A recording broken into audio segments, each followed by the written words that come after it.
तो ध्यान किसका किया जाता है? हमने ईश्वर का ध्यान करना है, लेकिन हम लोगों से पूछते हैं कि आपने ईश्वर को देखा?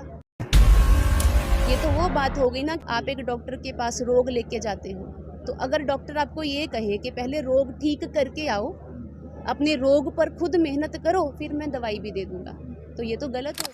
हमने ईश्वर का दर्शन किया होगा तो ध्यान लगेगा। मान लो मैं आपको उदाहरण दूं कि एक लड़की है जिसकी ना तो इंगेजमेंट हुई है ना उसकी शादी हुई है। अगर उसकी माँ उसे कहे कि तू अपने होने वाले पति का ध्यान कर, तो वो लड़की कैसे करेगी? क्योंकि कभी उसने देखा ही नहीं है। तो ठीक इसी प्रकार से अगर भक्तों को ये कहा जाए कि हाँ आप ध्यान करते रहो, एक दिन आपको फल भी मिल जाएगा, भक्ति करते रहो, मेहनत करनी किस पर है?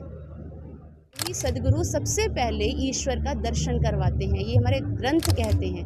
उसके बाद ईश्वर का जब हम दर्शन करते हैं, प्रभु को देखते हैं, फिर ध्यान लगता है। आजकल क्यों लोग ऐसा कहते हैं कि ईश्वर पर तो हमारा ध्यान नहीं टिकता?